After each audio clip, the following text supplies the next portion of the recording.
All right, let's do it. Hey, how we doing, you guys? My name is Scott Sims. Thanks for tuning into the channel, Scott Sims, Medicare coach. Um, hey, haven't been around very much, haven't been on YouTube, so just wanted to start having some conversations with people, start talking about Medicare and just see if we can help some people that are on YouTube that are looking for help with Medicare. But I've got Joey Turner with us today. Joey, how are you doing? I'm doing good, Scott. How are you? I'm doing well, my friend. I met you recently in one of these Facebook groups, and I don't know, you seem like a really good dude. You seem very down to earth, and I just thought this would be a good way for you and I to connect and just kind of tell people your story. Like you we're both licensed agents. We both work in the Medicare space. Um, why don't you tell the viewers kind of how'd you get started in this? I mean, how'd you get started in Medicare? Well, sure. So I've had my license since May of 2019, and to kind of tell you guys how I got into this industry, we have to go back to my previous career. See, I'm in Houston, Texas, and we live in Houston because my son actually has what's called a critical heart defect, and he has what's called hypoplastic left heart syndrome. And what that means is that the left chamber of his heart didn't develop, so he only has one ventricle. So we have to live here for medical reasons. During the early stages of his life, we had to be within 30 minutes of the hospital so that we could get there if we needed to. Now, that's why we're in this town. How I got into Medicare is actually an interesting story. So prior to Medicare, I had a career with the Texas Department of Criminal Justice. I started out as an officer, promoted to sergeant, then lieutenant, and I worked in the prison system. I worked at death row. I worked at some treatment camps, so I did a little bit of everything. And I was in that field for 7 years. The problem with the Texas Department of Criminal Justice is that you don't earn overtime once you make lieutenant. And prior to making lieutenant, I was making more in overtime than I was on my regular salary. So what I did to supplement that income was I got a part-time job, and I was working two jobs, 19 hours a day, you know, 10 days in a row, then 1 or 2 days off, and just cycling through that cycle that a lot of people, I think, find themselves in when you're just trying to get by. Well, during one occasion at my second job, which was just a retail sales job, I was approached by a gentleman who was younger than me, who had a very, very expensive vehicle, and it was the automotive industry. And we started talking about what he does for a living. He told me he did Medicare. I asked him, what in the world does that mean? And we made a connection. Well, I stayed in touch with this guy for nearly 2 years, man, and didn't do anything with it. And then when I finally decided that was enough, I was tired. I wasn't spending any time with my family. So I took a leap of faith, and and that's how I got in this industry.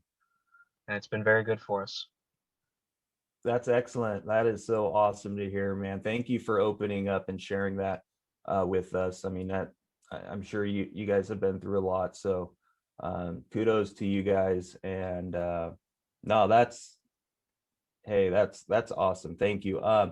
So so you've been in for a couple years now. Is that right? Is that about 2 years now you've been licensed? Yeah, coming 2019? up on 2 years. Uh-huh. Okay. So Joey, what I know we've talked a little bit, but you're more telesales, or do you do some face-to-face stuff too, or is it just? You know, Scott, I've done both. I started out telesales, and the first 6 months I tried to do this thing on my own with no support, and man, it's hard. Cold calling is hard. And I picked up my first few clients with cold call inner network that everybody uses when they start a business. And then I finally decided to get some support from the guy who introduced me to the business, and I was very successful for the first half of 2020 with in-person appointments, direct mail, Uh-huh. and now with our current environment here in 2021, I am really doing more telesales than in person, but I do both. Uh-huh. Gotcha. What would you say is one of the biggest struggles getting some traction in this business?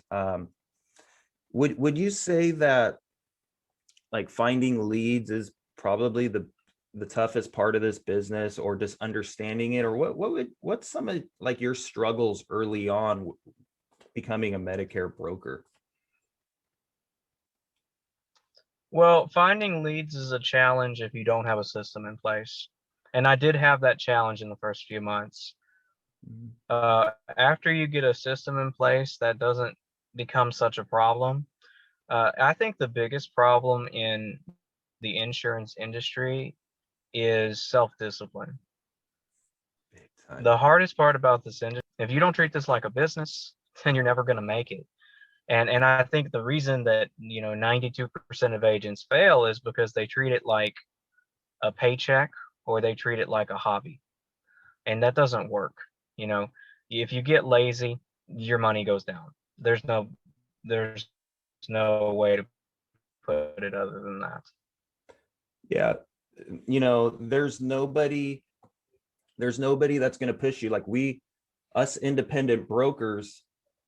Heck, if we don't get out there and we're not hitting the road, or we're not getting on the phone, we're not making any money and we can't help anybody. So um I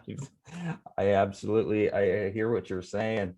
um I know for me personally, learning how to maybe close a deal over the phone. I've been lucky enough. I started going down to the grocery store and helping people that way, and that's how I learned to talk with people, and I learned how, to I can see people's reactions. I can see their faces, right?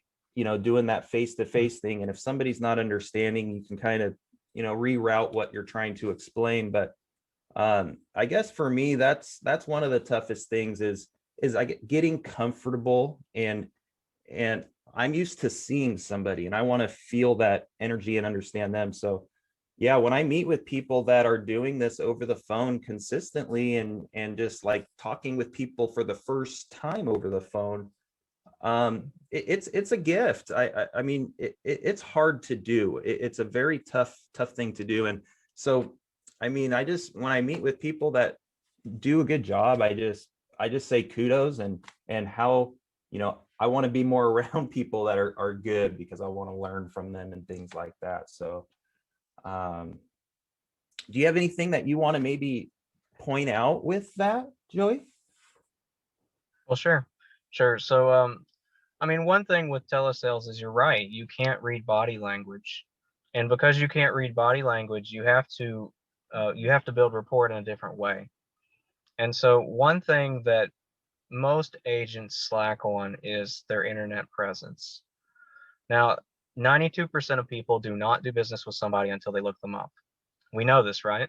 Now there's that 8%, and those are your one call closes, but most business isn't a one call close. So you have to establish yourself. If you're not going to be an in-person agent, you have to establish yourself on the internet. You have to have a website people can go to. You have to have Facebook. You have to have Twitter, Instagram. When they search you on Google, because everyone uses Google, you need to be filling up that whole front page. And if you don't do that, then I think that's where, you might fall short and you might not get that call back that you're looking for.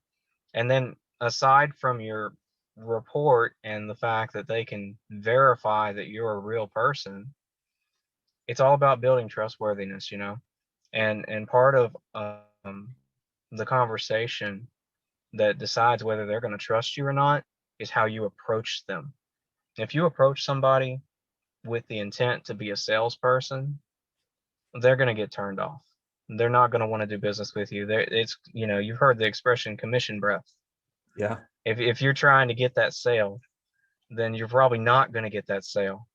So the best thing to do is really to have a heart of a servant. And when you talk to these people, Be talking to people with the intent of doing what's ever best for them, even if that means walking away.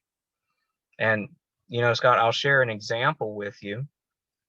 I'm dealing with a gentleman now who I cannot help with Medicare. He's absolutely in a good spot with his employer coverage. We can't beat it because he doesn't pay for it. Mhm. And if I'd have approached that situation as a salesman, then that's where the opportunity would have ended. And there's nothing you can do. You can't make the sale, so on to the next. But because I approached this opportunity as someone who's genuinely trying to help him, I found out that he's a CEO and he's a business owner of multiple businesses and a serial entrepreneur. And he wants to do business with me in some form. And Scott, that door never would have opened if I was just trying to sell him a policy and move on to the next person. So it really is just about what is your motive for even being in this industry? Are you in this industry to genuinely help people, or are you trying to make a quick buck? Absolutely, and that's awesome. You know, there are so many people that are aging into Medicare right now that just being able to educate these people and not come off salesy, I totally I totally agree with what you're saying.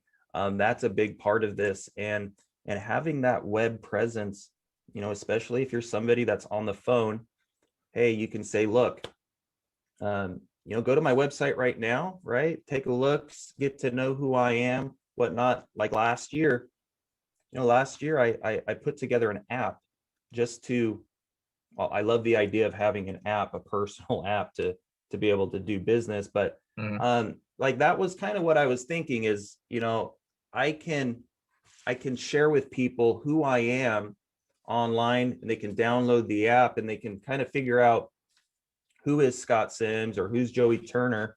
And I don't know. I feel like if you can just have some sort of web presence, like you're saying, especially in the next 10 to 20 years, right? All of these 50-year-olds right now, all these 50 to 55-year-olds, they have email, they have internet, they know how to do Facebook, they know how to do all that stuff. And um, Exactly.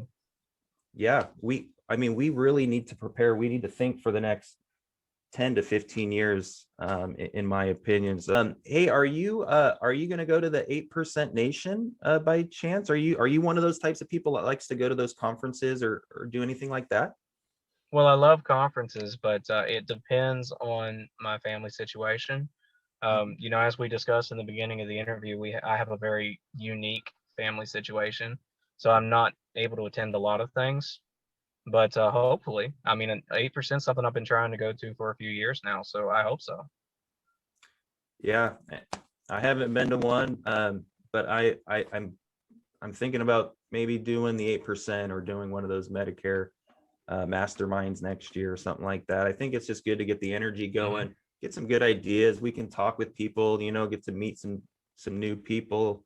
Um, but um, hey, Joey, I feel like we can talk all day, but if there's one thing, I guess, that you can tell some of the agents that are going to watch this, or heck, even a Medicare beneficiary, is there any sort of advice you can give? If there's like one piece of advice you can give to how about a Medicare beneficiary? How about if somebody, they're turning 65 soon here down the road, and they come across this video, what's like the one biggest piece of information that we could give to people that are aging in?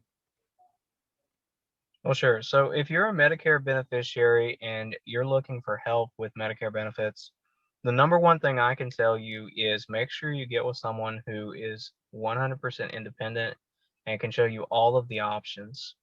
There are a lot of insurance agents out there in the market, and there are a lot that are tied to a company. And if you consult with them, they'll show you the best plan for their company.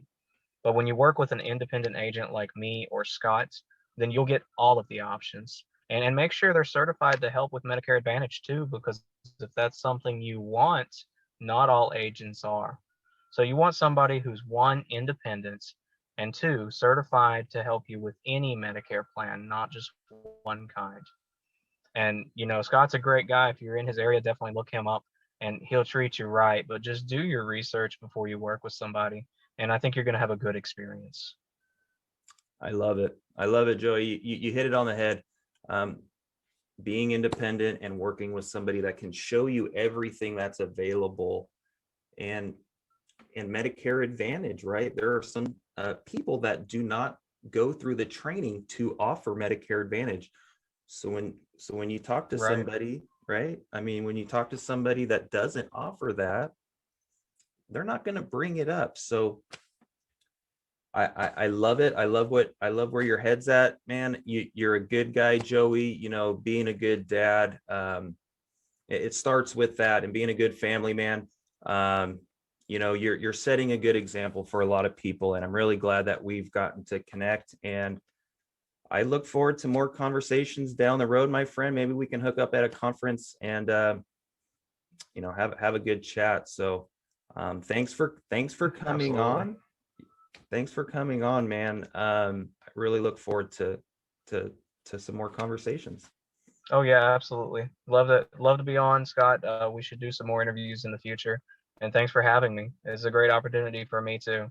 So I appreciate meeting agents like you, and just growing that network of support that we have with each other, because ultimately there are 1,000 more beneficiaries than there are agents. So it's important for us all to group together and to help each other. Awesome. Yeah. Hey, if you haven't smashed that like button yet, I mean, come on, what are you waiting for? Go ahead and give a smash to that like button and subscribe to the channel. I'm gonna get Joey with a YouTube channel here in the near future if he doesn't have one yet, and we'll have some more fun going down the road. So hey, thanks again, Joey, and we'll see you guys next time in the next video. All right, Scott. Thank you. Thanks, buddy.